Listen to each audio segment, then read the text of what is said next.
He is both a person who revolutionized music, but as well as being a revolutionary who happens to be a musician. And having had a lifelong commitment to social and global justice causes, Roger has taken up many of the major issues of our time, including, of course, the Palestinian cause.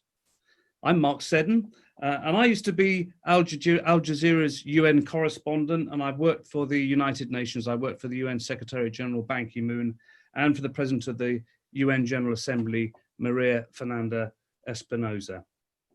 So, without ado, thank you, Roger, very much for joining us.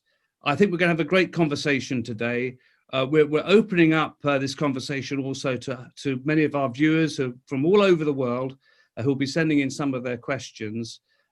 We want to hear from you, Roger. We want to hear what makes you tick. And I wanted to really begin by saying that, you know, there are a lot of people out there, they managed to achieve fame and fortune, and more importantly, have this fantastic platform.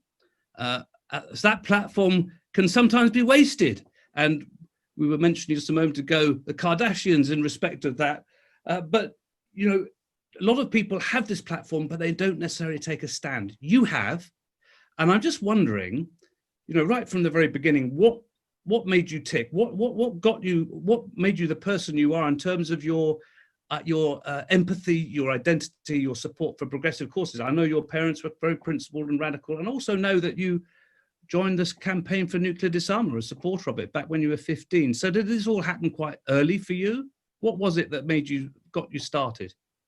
Well, yeah. Hey, by the way, thank you for having me on this program. My mum and dad, that's the nail on the head. They were both extremely thoughtful people. My mother grew up in a kind of middle class family in England. After the First World War, they had enough money to send her away to private boarding school for girls, so she did that. So she reached adulthood knowing fuck all about, and that's what they teach you at girls' boarding and boys' boarding schools, I have to say. Look at Boris, he went to a boarding school.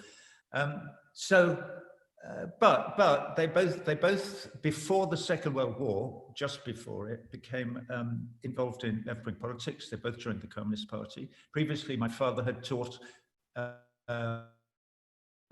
He had taught sport, physical education, and English at St. George's School in Jerusalem from 1934 to 1936. So he had some kind of knowledge of what was going on in Palestine in those days. And he was disturbed about it. I have letters that he wrote to my grandmother saying how worried he was about the predicament of the indigenous people of Palestine then, before the Second World War. So, but they were both deeply humane people, and it rubs off. I'll tell this story very, very quickly, because I tell it so often because it's so fundamental. My mother, when I was 13 years old, one day said to me, "Look, Roger, as you go through life, you're going to come up against difficult questions that you're going to have to wrestle with." I think, you know, she probably told me this on the way to or from a British-China Friendship Association meeting in the Friends Meeting House or something. Anyway, she said, when that happens, she said, and these decisions will not always be easy. You have to do research. You have to try and find out the truth of what it is that you're trying to make a decision about. Do the research as hard as you can. It won't be easy. When you finish doing the research, the rest of it, part 2 of the exercise, is very, very easy. You just do the right thing. That was my mother. And I was 13. Well, what an incredible lesson. You know, I could give that lesson. We were talking about Kim Kardashian's bum earlier. Well, you were. I'm disinterested, of course. But we're talking about my business, me being in rock and roll, and how many people there are who may or may not, we'll never know, have feelings of empathy for their fellow human beings and never say a dicky bird about it. You know, well, that's because their mum or dad didn't sit them down in a chair and go, "Hey, you know, John," if he's John Bon Jovi or whatever, "when you grow up, there will be difficult questions, well, blah, blah, blah, and you have to do the right thing." It's never occurred to him for instance. I'm not picking you out, John, because, you know, you're especially awful in any possible way. You're just, you know, a bloke in a band. But does it ever cross your mind to do the right? I doubt it, because if it did, you would be part of the BDS movement. You would be looking at Palestine and going, fuck me, they're murdering children on a daily basis. It's absolutely routine part of the policy of the Israeli government. It's part of their basic kind of policy of ethnic cleansing and genocide and apartheid. And what you do, you go, I think I'll go and tune my guitar. What do you do? What? Don't you do something about that? Yeah, join BDS. Join it now. Go and join BDS. Go and ring me up. I'll put you in touch. You've got my email address. Let's get on with it. They're shooting the feet of footballers. You know, this was something I said once during a conversation in Vancouver, actually, in 2017 it was. Well, look, Roger, I mean, we've got a Mohammad Kahhaleh, I think that's Mohammad Kahhaleh, who's just got in touch. He says there are tens of thousands of Arab individuals like myself. They follow you, we follow you, and share with what you believe in. That's equal rights for all humans and freedom of living in the world we believe in. For those fans, we, the Arab ones, seeing the difficult conditions in which we now live in, with corrupted leaders and bad governments making deals with enemies, what could be your message to us? Keep resisting. Keep your mind open. I hope that you had a mum or dad who gave you the advice that my mum gave me when I was young.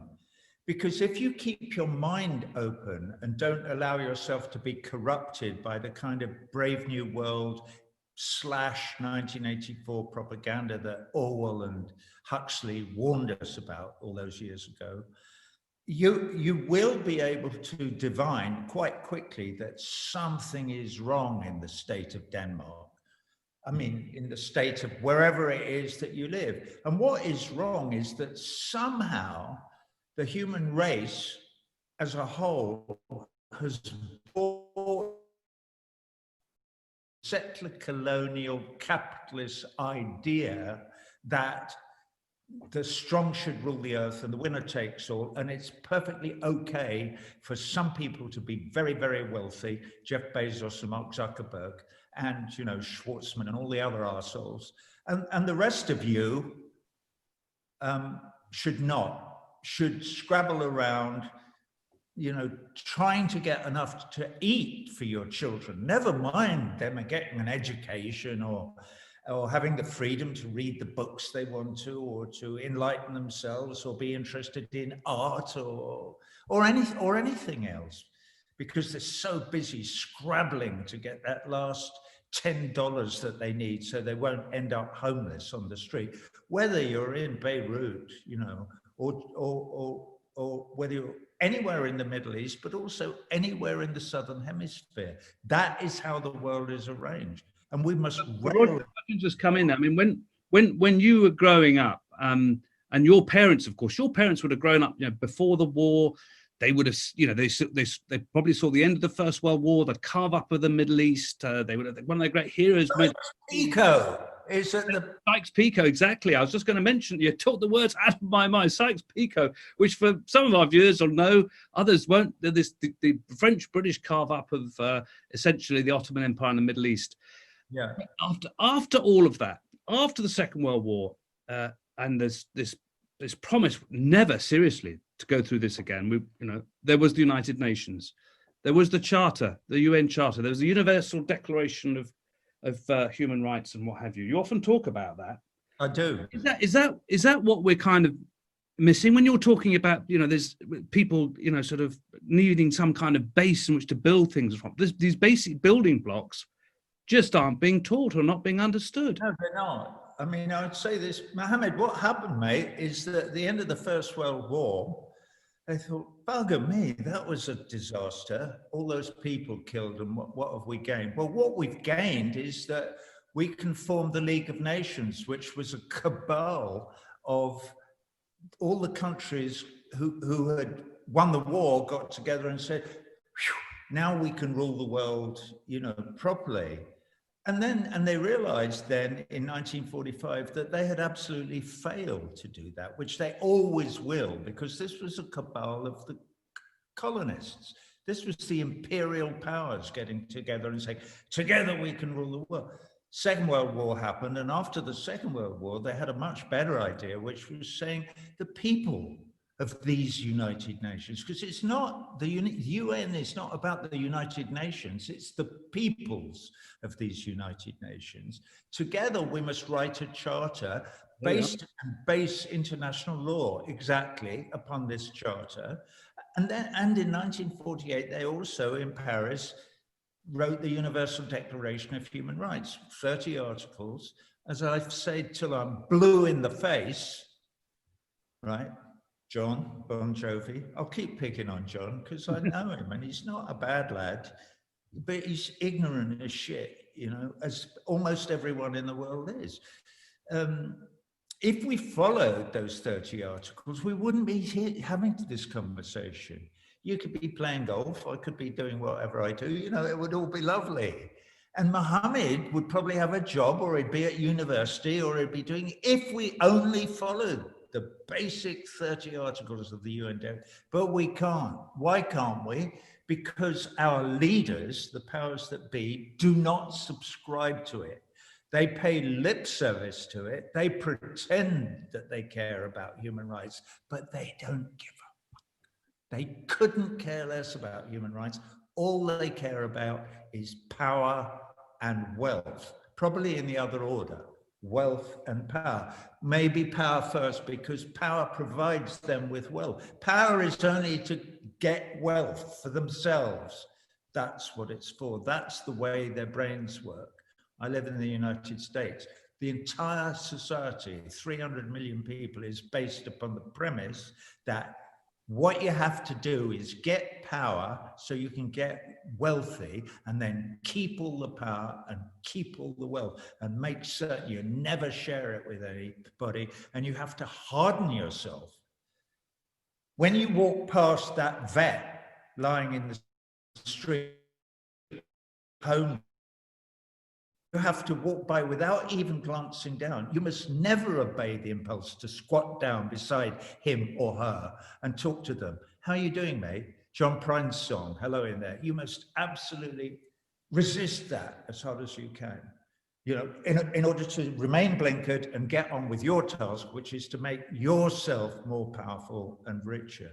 So that's what we're faced with, Mohammad, and we're faced with it here just as much as you are. I don't know where you're living, but it's somewhere in the Middle East. Well, Roger, if I may, I mean, but there are lots of opportunities for people like you and others to shift people's opinions, to move people in a different direction. And we've got another question.